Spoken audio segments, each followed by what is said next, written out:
ilmu agama akan mengawasi kita. Sebelum makan, sebelum minum, sebelum berteman, sebelum mencari pendapatan, maka ilmu agama akan berbicara dengan kita. Ini boleh atau ini tidak boleh. Oleh karena itu, ulama mengatakan kita lebih butuh terhadap ilmu agama ini daripada makanan pada saat sangat lapar, air pada saat sangat dahaga, dan juga tempat tidur pada saat kita sangat capek. Ghazwa TV, media dakwah masa kini.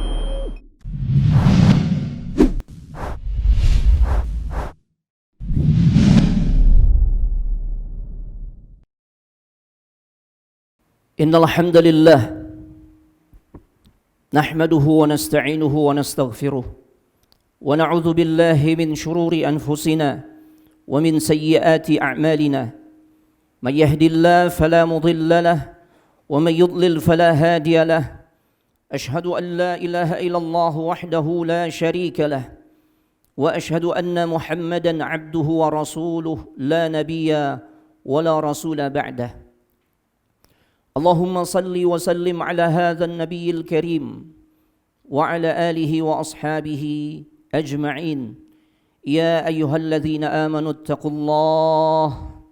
اتقوا الله حق تقاته ولا تموتن إلا وأنتم مسلمون يا أيها الذين آمنوا اتقوا الله وقولوا قولا سديدا يصلح لكم أعمالكم ويغفر لكم ذنوبكم ومن يطع الله ورسوله فقد فاز فوزا عظيما وبعد فإن أصدق الحديث كتاب الله وخير الهدى هدى محمد صلى الله عليه وآله وسلم وشر الأمور محدثاتها وكل محدثة بدعة وكل بدعة ضلالة وكل ضلالة في النار أما بعد معاشر الحاضرين أعزني الله وإياكم. Jamaah hadirin sekalian yang semoga dimuliakan oleh Allah Subhanahu wa taala. Alhamdulillah, kita sangat bersyukur kepada Allah Subhanahu wa taala.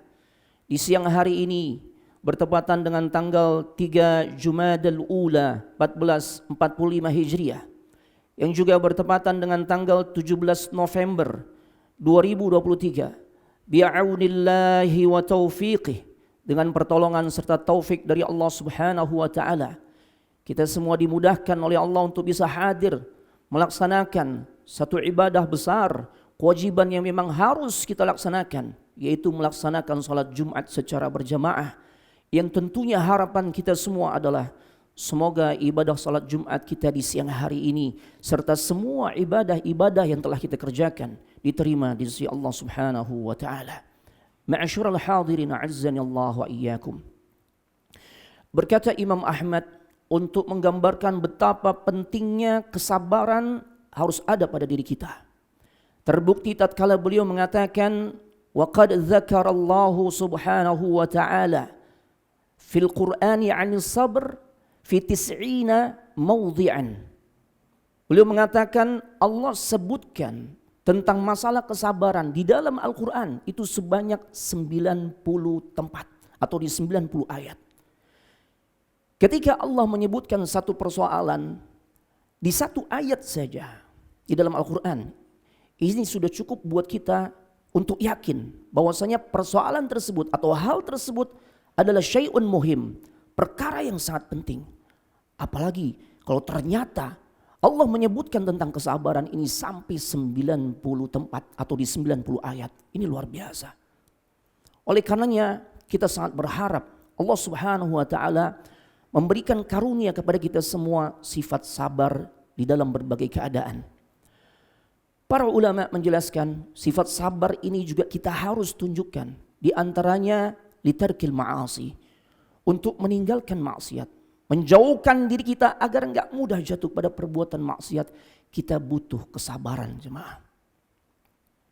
Di kesempatan khutbah Jumat siang hari ini, ana akan sampaikan bagaimana tips yang disampaikan oleh para ulama agar Allah menjaga kita nih dengan modal kesabaran sehingga enggak mudah jatuh pada perbuatan dosa dan maksiat.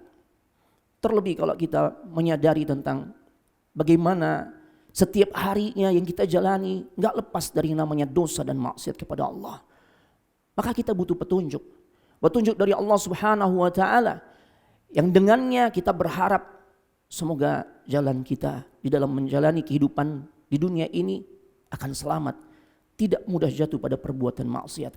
Yang pertama para ulama katakan hudurul khauf atau ihdarul khauf awil khasyah fi qalbina. Agar kita enggak mudah jatuh pada perbuatan dosa atau maksiat.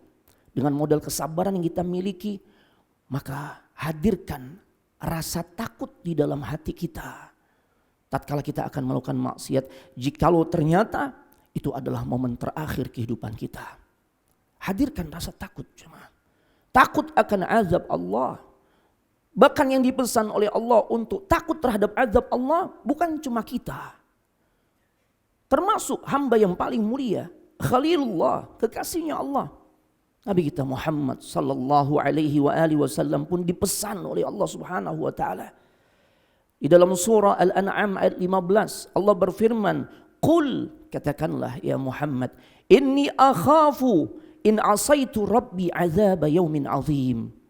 Allah katakan kepada Nabi Muhammad sallallahu alaihi wasallam, katakanlah ya Muhammad bahwasanya aku tuh benar-benar takut akan azab Allah yang sangat pedih di hari kiamat kelak jika aku bermaksiat kepada Rabbku. Nabi sallallahu alaihi wasallam dipesan oleh Allah Subhanahu wa taala untuk tidak berbuat maksiat kepadanya, karena tentunya akan ada azab yang pedih yang akan dirasakan oleh seseorang siapapun dia. Apalagi kita jemaah rahimani Allah wa iyyakum, kita yang bergelimang dosa dan maksiat, tentu harus jauh lebih bersungguh-sungguh menghadirkan rasa takut kita kepada Allah.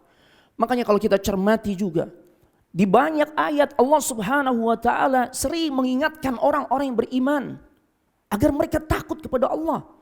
Ketika Allah seru mereka dengan panggilan ya ayyuhalladzina amanu. Kita sering dapati, kita baca ayat tersebut. Namun tinggal pertanyaannya, apakah kita renungkan? Tatkala setelah Allah menyeru kita dengan kalimat ya ayyuhalladzina amanu ittaqullah. Takutlah kalian kepada Allah. Sering sekali Allah menyebutkan di dalam Al-Quran ayat yang redaksinya seperti itu, yang mengingatkan kita agar selalu takut kepada Allah. Karena dengan takut kepada Allah, maka insya Allah kita akan tercegah dari melakukan dosa dan maksiat kepadanya. Ma'asyiral hadirin a'azzani Allah wa iyyakum. Terlebih ini kalimat luar biasa jemaah. Ketika kita sering mendengar di dalam hadis ataupun percakapan antar para salafus saleh terdahulu, tatkala mereka saling nasihat menasihati kepada saudaranya agar saudaranya itu tidak mudah jatuh dengan perbuatan dosa, atau tatkala mereka sudah jatuh pada perbuatan dosa, sahabatnya mengingatkan agar dia kembali ke track yang benar, ke jalur ketaatan. Mereka mengatakan dengan kalimat ittaqillah, ittaqillah, takutlah engkau kepada Allah. Dan ini kita bisa saksikan bagaimana tatkala seseorang benar-benar meresapi kalimat tersebut, mengakui akan keagungan, kemuliaan, kebesaran Allah. Tatkala disebutkan kalimat ittaqillah, takutlah engkau kepada Allah, maka seharusnya bagi orang-orang yang beriman, dia harus merasakan sensasi dalam hatinya, getaran yang sangat luar biasa. Sampai-sampai Allah Subhanahu wa taala menggambarkan ciri orang yang beriman, bahwasanya mereka adalah innamal mu'minuna alladzina idza dzukirallah wajilat qulubuhum. Sesungguhnya hanyalah orang-orang yang beriman yang tatkala disebutkan nama Allah bergetar hatinya. Itu yang terjadi para salaf terdahulu. Itu yang terjadi kepada para salaf terdahulu. Di saat mereka diingatkan tentang Allah, takutlah kepada Allah, langsung mereka hentikan perbuatan dosanya. Atau di saat mereka berencana akan bermaksiat atau melakukan perbuatan dosa, kecilkah apalagi yang besar, diingatkan dengan kalimat ittaqillah, segera mereka batalkan rencana untuk melakukan perbuatan dosanya.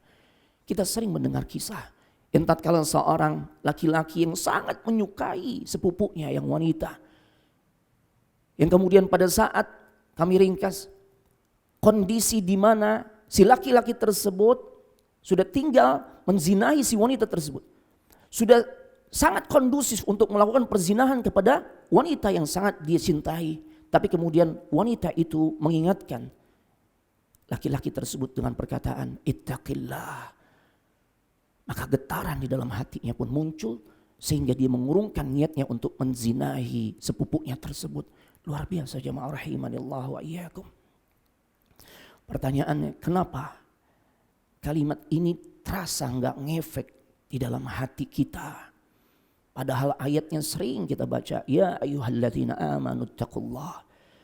Tapi seiring dengan itu maksiat pun terus kita lakukan. Apakah kita lakukan secara terang-terangan ataupun secara sembunyi-sembunyi? Jawabnya, boleh jadi orang-orang di zaman sekarang mereka enggak yakin dengan keagungan dan kemuliaan Allah Subhanahu wa taala. Bahwasanya Allah As-Sami', Allah Al-Basir, Allah Maha melihat, Maha mendengar, Allah Maha mengetahui setiap perbuatan dosa yang kita lakukan. Setiap maksiat yang kita lakukan, serapat apapun maksiat tersebut kita sembunyikan. Allah Maha tahu. Kita enggak yakin dengan keagungan Allah tersebut. Sehingga pada akhirnya kita meremehkan, melakukan perbuatan dosa dan maksiat dengan tenang-tenang saja. Karena kita merasa enggak yakin dengan keagungan Allah tersebut, jemaah. Ma'asyiral hadirin a'azzani Allah wa iyyakum. Poin kedua, dengan bermodalkan kesabaran, itu bisa menghindarkan kita dari sering jatuh pada perbuatan dosa dan maksiat, yaitu tatkala kita menghadirkan rasa malu kita tuh kepada Allah Subhanahu wa taala. Semua fasilitas kehidupan Allah kasih ke kita, Allah berikan ke kita. Kehidupan ini dengan beragam macam sarana dan prasarananya. Diberikan kita pekerjaan, diberikan kita usaha, diberikan kita keluarga, diberikan kita nafkah yang lebih dari cukup. Allahu Akbar. Dan segala sesuatunya bisa kita nikmati di kehidupan dunia ini. Buat orang-orang yang beriman, hadirkan rasa malu. Kalau ternyata semua fasilitas yang Allah berikan, kebaikan-kebaikan Allah, kasih sayang Allah, kita balas dengan kemaksiatan kepadanya. Hadirkan rasa malu. Itulah yang ditunjukkan oleh seorang Nabiullah, Nabi Yusuf alaihissalam, yang tatkala kondisinya sangat mudah bagi dirinya untuk jatuh pada perbuatan maksiat. Yang lebih khusus yaitu perzinahan. Tatkala Allah abadikan di dalam surah Yusuf ayat 23. Warawadathu allati huwa fi baitiha an nafsih. Dan perumpamaan, dan perempuan yang dimana Nabi Yusuf tinggal di rumahnya, yang dimaksud adalah Zulaikha. Walaupun memang ini tidak ada, penamaan ini bersumber dari Al-Quran maupun dari hadis. Sebagian ulama katakan ini sumbernya Israiliyat. Akan tetapi ini bukan hal yang prinsip.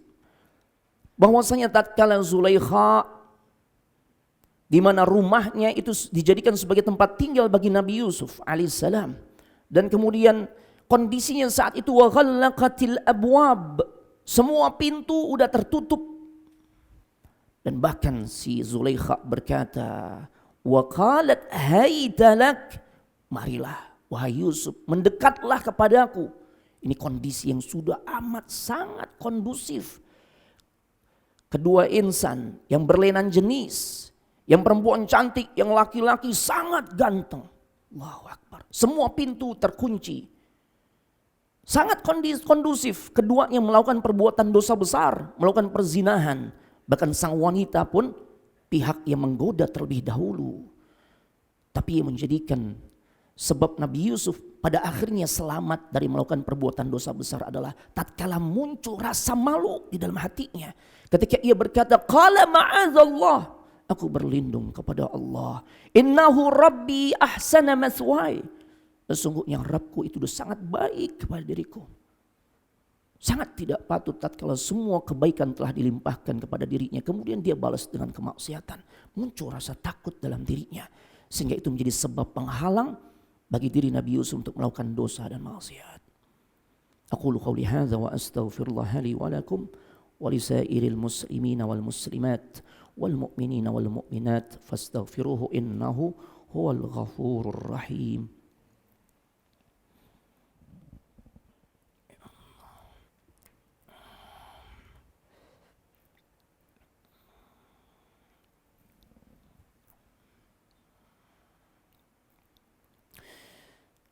Alhamdulillahi hamdan kathiran tayyiban mubarakan fi kama yuhibbu rabbuna wa yardah.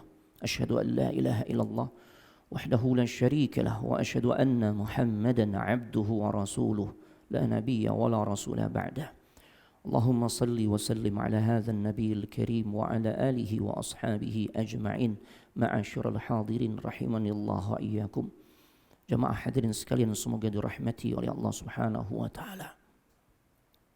Sering-seringlah kita mengingat nikmat-nikmat yang telah Allah berikan kepada diri kita, agar kita semakin menyadari betapa baiknya Allah kepada kita, dan kebaikan yang tidak akan pernah mungkin segala kenikmatannya kita bisa mengkalkulasinya, menghitungnya nggak mungkin jemaah.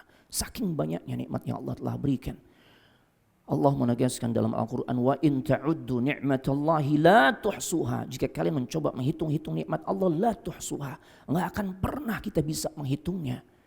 Dan sebagian mufassirin mengatakan nikmat Allah yang enggak akan pernah mungkin siapapun kita mampu menghitungnya, sekalipun kita mungkin memiliki kemampuan mengkalkulasi yang sangat hebat, menggunakan alat yang super canggih dengan rumus-rumus yang luar biasa, enggak akan pernah bisa. La tuhsuha, nggak akan pernah bisa kita menghitungnya. Dan ternyata nikmat yang nggak akan pernah mungkin bisa kita menghitungnya adalah nikmat yang sebenarnya kita nggak minta, tapi Allah berikan. Terbukti nggak ada di antara kita jemaah yang ketika di malam hari kita doa pada Allah, minta sama Allah sampai sebegitu rincinya, ya Allah jadikan esok hari tanggal 17 November keadaan diriku masih bisa membuka kedua mata, masih bisa menggerakkan kedua tangan, melangkahkan kedua kaki, jantung ini masih bisa berdetak, paru-paru bekerja dengan baik, aliran darah lancar, metabolisme tubuh semua berfungsi, otak dan sebagainya semua berfungsi. Gak ada di antara kita yang minta kepada Allah sampai sedetail itu jemaah. Kadangkala doa yang paling minim yang seharusnya kita baca sebelum kita tidur, bismikallahumma amutu wa ahya, pun gak baca. Kita lewatkan. Tapi hadirnya kita sekarang di Masjid Umar ibn Al-Khattab, pembuktian yang Allah tunjukkan sesuatu yang kita gak minta, yang itu adalah mayoritas nikmat yang kita rasakan, yang gak akan pernah mungkin kita bisa menghitungnya jemaah. Hadirkan rasa malu. Ketika kita akan bermaksiat, ingat nikmat Allah yang sudah begitu amat sangat banyak. Sehingga mudah-mudahan tercegah kita dari melakukan kemaksiatan. Yang terakhir, tanamkan rasa cinta kita kepada Allah.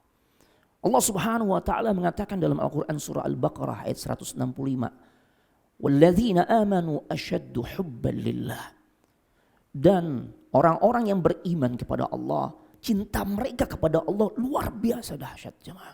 Mengalahkan cintanya kepada siapapun dan apapun. Itulah cintanya orang-orang yang beriman kepada Allah. Dan di dalam rumus cinta, maka tentunya orang yang mencintai, dia akan melakukan apapun sesuatu yang bisa mendatangkan keridhaan atau bertambahnya rasa cinta dari pihak yang dicintainya. Kita berharap tatkala kita menunjukkan rasa cinta kita kepada Allah, maka pastinya Allah akan berikan cinta yang lebih dahsyat kepada kita hambanya. Oleh karenanya, kesimpulannya adalah untuk bisa selamat, agar tidak mudah jatuh pada perbuatan dosa dan maksiat dengan bermodalkan kesabaran, maka yang pertama, hadirkan rasa takut kita kepada Allah. Fahami tentang kemuliaan dan keagungan Allah, yakini tentang hal itu. Sehingga pada akhirnya kita pun akan tercegah dari melakukan perbuatan dosa dan maksiat. Yang kedua, hadirkan sifat malu dalam diri kita. Karena Allah sudah terlalu banyak memberikan kebaikan-kebaikan, kenikmatan-kenikmatannya kepada kita semua. Pantaskah kalau kemudian kita balas dengan pengingkaran ataupun kemaksiatan? Dan yang terakhir, tanamkan rasa cinta kita kepada Allah. Dan konsep cinta yang benar adalah tentu orang yang cinta, orang yang mencintai kepada pihak yang dicintainya, dia pasti akan melakukan segala sesuatu yang membuat pihak yang dicintainya, itu Allah Rabbul Izzati wal Jalalah, akan ridha kepada kita. Innallaha wa malaikatahu yusalluna 'alan nabiy ya ayyuhalladzina amanu sallu 'alaihi wa sallimu taslima. Allahumma salli ala Muhammad wa ala ali Muhammad kama sallaita ala Ibrahim wa ala ali Ibrahim innaka Hamidum Majid. اللهم بارك على محمد وعلى آل محمد كما باركت على إبراهيم وعلى آل إبراهيم إنك حميد مجيد. اللهم اغفر للمسلمين والمسلمات والمؤمنين والمؤمنات الأحياء منهم والأموات إنك سميع قريب مجيب الدعوات يا قاضي الحاجات. ربنا ظلمنا أنفسنا وإن لم تغفر لنا وترحمنا لنكونن من الخاسرين. اللهم انصر إخواننا المسلمين والمستضعفين والمجاهدين في فلسطين وفي غزة وفي أي مكان. ربنا آتنا في الدنيا حسنة وفي الآخرة حسنة وقنا عذاب النار. الله يعلم ما تصنعون. قم الصلاة.